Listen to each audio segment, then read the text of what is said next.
One thing I'm going to start doing in 2022 is following my gut instinct. If you go back and look at my Manny Pacquiao versus Errol Spence breakdown, I caught this, and I was going to say he had a detached retina because it's a common boxing injury, but I didn't want to say it because I'm not a medical professional, but I actually had the right call on this one. Now, before I give an in-depth breakdown on Errol Spence, let me address how serious the injury is first. I'm going to show you guys a video. History repeats itself. His title is Sergey Lyovich, and suffered a detached retina in his left eye. Suddenly, his career was in doubt. That's when the reality hit. You may never fight again. But this is what I got my degree in. This is my PhD in boxing, the School of Hard Knocks. Thinking about my family, like, man, I'm gonna take care of my wife and my kids. At some point, I was like, asking God, why? Layman Brewster has been medically cleared to fight and has been training here since February. My mother said, no struggle, no progress. You know the saying, no pain, no gain. Might look at Layman Brewster's detached retina left eye. For more on that, we turn to the man who was the last indisputably dominant champion in the division, former heavyweight champion Lennox Lewis.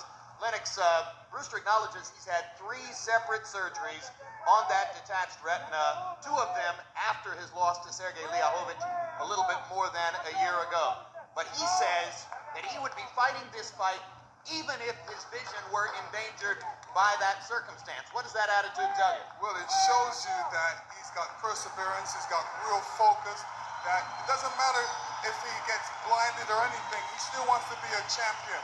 He told me that in the gym he actually practices while he's sparring, keeping one eye closed, just in case anything like this may occur in the ring. So he's fully prepared and he's going for it. He wants to be a champion. Yeah, this despite the fact that he's been repeatedly medically cleared for this fight. But Brewster's banking on his toughness and for more. Now, as good as all that stuff sounds, the grit and everything, the toughness that comes with being a boxer, I mean, Layman Brewster is now blind out of that eye and he can't see. So, I wonder if sometimes he regrets the decisions of his choice, but he had 3 surgeries. That's how serious that eye injury is. And I'm glad that Errol Spence has people like Al Heyman and people around him who love him enough not to let him fight with that injury, because he probably could have been blind also. But I've addressed that. I have to address this.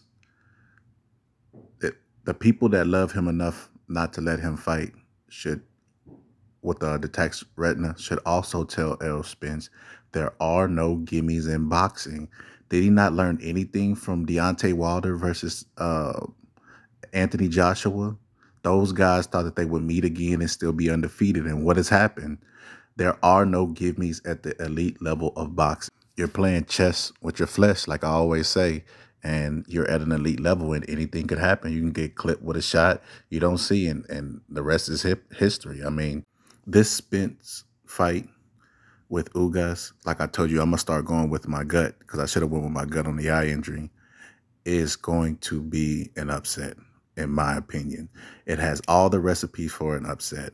Number 1, Errol Spence is still drinking alcohol.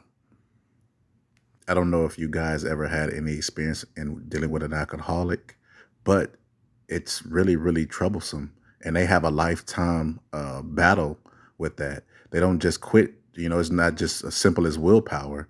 And Errol Spence is an alcoholic. A lot of people look at Errol Spence and say, is he over the car wrecked? If we dig a little deeper, why is he an elite level boxer getting drunk in the first place? Now, that's an interesting question. Does Errol Spence doubt himself? Is the pressure too much? I mean, there has to be something deeper for him to be an alcoholic. He doesn't just drink because he likes the taste of beer, because beer is nasty. There's something deeper going on with Errol Spence. And I looked at him training in camp and he looked awful. He looked sluggish. So I said to myself, well, this is going to be a training camp that's all about him losing weight. And he can't really hone down and focus on his technique like he needs to. And then we take a person like Usyk, who's just as tall as Errol Spence, just as long as Errol Spence, doesn't have the mental lapses that Errol Spence does of outside the ring of, getting sloppy drunk and ballooning up in weight. He's always disciplining his weight. He has the mental edge over Errol Spence in this fight. And all of those things, like I said, spells disaster. Even if Errol Spence wins, right? Even if Errol Spence wins, it'd have to be a TKO, not just a KO where he knocks him out clean, because he's gonna provide Errol Spence with resistance. And Errol Spence has a history of when he steps up in the elite competition, he doesn't finish the guy. He had Marky Garcia hurt, he didn't finish him. He had Danny Garcia hurt, he didn't finish him. Sean Porter hurt, he didn't finish him. So, at the elite level, when he steps up, he's a safety first kind of guy. He's going to take it to the decision. He's going to win on a decision and get you out the way. And like he always says, try to collect the belts, strap season, what he always says. But one thing is for certain.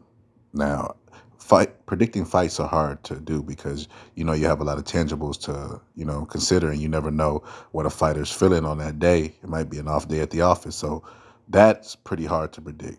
But one thing I'm pretty confident about, and I wish Vegas could put a betting line on this. He will not fight Crawford after this fight. For whatever reason, he does not believe he could beat Crawford. He does not want to fight him.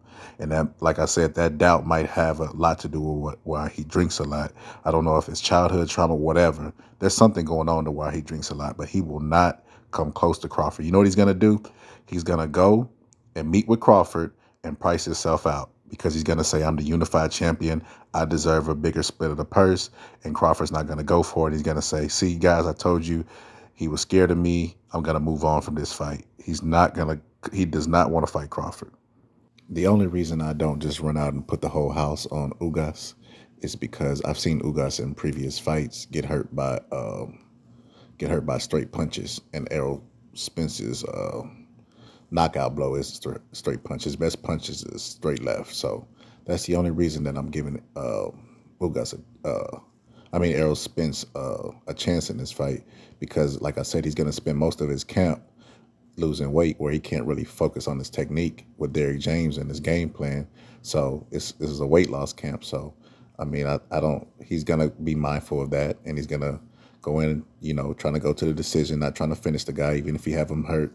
So I don't see Errol Spence stopping him. But why I said a recipe for disaster, besides all the other things I listed, Ugas has over like 300 amateur fights, right?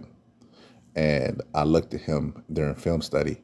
He is an expert against southpaws. He does really, really good. He just beat Manny Pacquiao. That says a lot.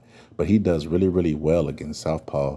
So Errol Spence better bring his lunch and his dinner, because it's going to be a long day with this fight. This is not going to be an easy fight for him. And I think he's going to get upset, or he's just going to win it by stealing it with the judges. The judges are going to be pro Spence. But, yeah, I just think it's going to be an upset.